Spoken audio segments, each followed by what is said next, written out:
Batı medeniyetinin veyahut da Batı uygarlığının İslam medeniyetine göre en büyük farkı ya da en önemli farkı Batı medeniyetinin bir vahşi kültürden gelmesidir. Çünkü Batı medeniyeti veya Batı uygarlığı daha çok kendini arenada ifade etmiş, insanları insanlarla çatıştırıp onların ölümlerinden zevk almış veya insanları hayvanlarla çatıştırıp birisinin birisini mağlup etmesini izlemişler. Batı uygarlığı dediğimiz bu uygarlık daha 1950'li yıllara kadar insanları, Afrika'dan getirilen insanları ya da başka coğrafyalardan getirilen insanları insan hayvanat bahçelerinde sergilemişler. Ya da insanat bahçeleri dediğimiz bahçelerde insanları sergileyip onların Batı insanı tarafından, beyaz insan tarafından ücret mukabilinde izlemesine zemin hazırlamışlar. Daha 1950'li yıllara kadar Eyfel Kulesi'nin altında kurulan dikenli teller içerisindeki o sirklerde insan sergilemişler. Bu anlamda Afrika'dan getirdikleri bazı insanları yamyam ya da insanlığın ilk ataları diye Batı insanının onları izlemesine vesile olmuşlar. Böylece biz Batı medeniyetinin çok barbar bir kültürden geldiğini, çok vahşi bir kültürden geldiğini anlamaktayız. Nitekim Portekizlerin, İspanyolların Amerika'ya ayak basmasından sonraki süreçte Batı insanı 95 milyon ortalama 95 milyon Kızılderiliyi, yerliyi katletmiştir.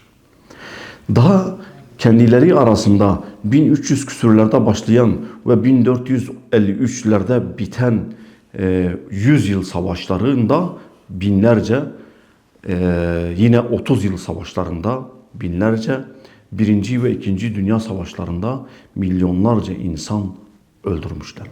Bu şekildeki bir tarih geleneğinden gelen Batı insanı kendi tarihinden bir dersler çıkarabilmiştir. Yani kendileri şu kanaate varmıştır belirli bir süre sonra. Bizim ayrılıklarımızı meydana getiren şeyler nelerdir? 100 yıl savaşlarında İngilizler Fransızlara karşı galip gelmek istemiş ya da onları tahakkümleri altına almak istemişlerdi. 30 yıl savaşlarında din savaşları adı altında birbirlerini katletmişlerdi. O zaman bizim aramızdaki hastalıkların Müslüman ülkelere ihracı halinde bu katliamlar, bu savaşlar İslam ülkelerine ihraç edilmiş olacak. Belki biz buna da kaniydik. Yani onların sadece bizim kendi hastalıklarını bize ihraç etmelerine de belki bir nevi karşılayabilirdik. Normal karşılayabilirdik.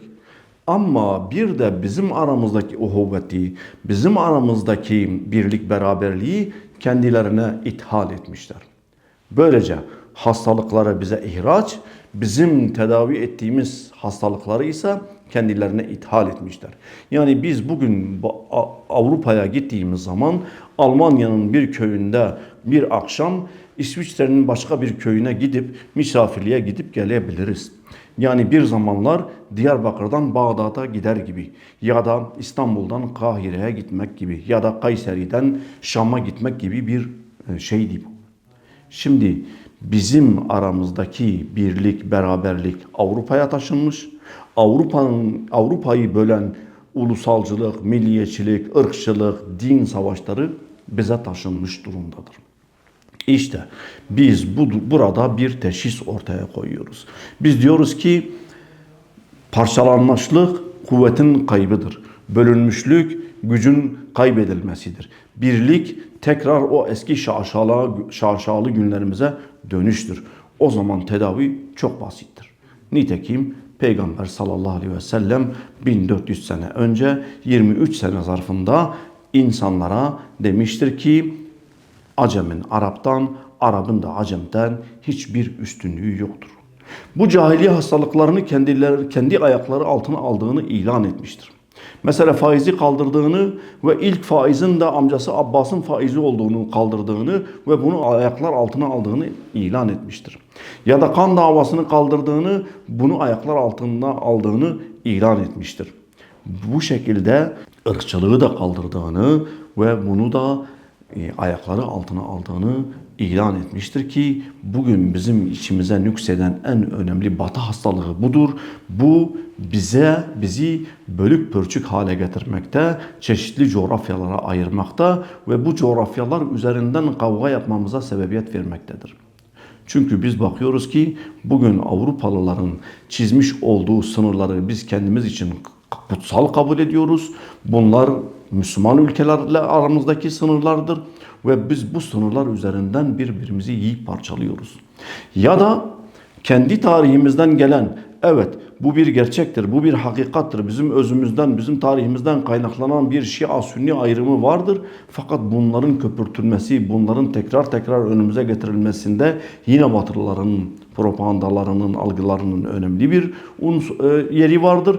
Ve biz Batılıların geçmişte yaşamış oldukları o 100 yıl savaşlarında, 30 yıl savaşlarında ulusalcılık üzerinden, hakimiyet üzerinden, milliyetçilik üzerinden, menfi milliyetçilikten bahsediyoruz. Yani müsbet milliyetçilikten bahsetmiyoruz.